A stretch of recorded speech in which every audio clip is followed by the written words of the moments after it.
ذالک بانہم قالوا للذین کرہوا ما نزل اللہ سنطیعکم فی بعض الامر، یہ اس لیے ہے کہ انہوں نے کہا ان لوگوں سے جنہیں ناپسند ہے وہ شے جو اللہ نے نازل کی۔ اللہ نے قرآن نازل کیا، یہ ناپسند کس کو تھا؟ قریش کو تھا، کفار کو اور یہود کو۔ تو یہ لوگ یہ ایمان تو لے آئے تھے، لیکن یہ کہ ان کے اندر وہ روگ تھا، دلوں میں وہ مرض تھا، وہ نفاق کی بیماری جڑ پکڑ چکی تھی۔ وہ یہ کہتے تھے ذالک بانہم قالوا للذین کرہوا ما نزل اللہ، جن لوگوں کو یہ اللہ کے اتاری ہوئی کتاب اور اللہ کے اتارے ہوئے احکام پسند نہیں آتے، ان سے جا کر ان کا سنطیعکم فی بعض الامر، کہ دیکھیے ہم اگرچہ ایمان تو لے آئے ہیں، وہ محمد کی بات تو ہمیں ماننی ہے، لیکن ہم آپ کی بھی اطاعت جاری رکھیں گے، کچھ چیزوں کے اندر آپ کی بات پر ہم عمل کریں گے، آپ کا حکم مانیں گے۔ آپ یہ نہ سمجھیے کہ ہم نے آپ سے اپنا رشتہ بالکل توڑ لیا۔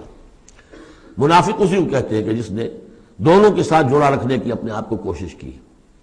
مذبذبین بین ذلک لا الہ ہؤلاء ولا الہ ہؤلاء، ان کے پاس جاتے تو کہتے ہیں، اہل ایمان کے پاس آتے تو کہتے ہیں ہم ایمان لے آمنا، وَإِذَا خَلَوْا إِلَىٰ شَيَاطِينِهِمْ قَالُوا إِنَّا مَعَكُمْ إِنَّمَا كَانُوا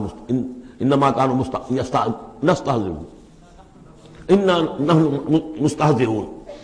إِنَّمَا نَحْنُ مُسْتَهْزِئُونَ وَاللَّهُ يَعْلَمُ إِسْرَارَهُمْ، اور اللہ تعالیٰ کو خوب معلوم ہے جو کچھ کہ یہ خفیہ باتیں کرتے ہیں جا کر۔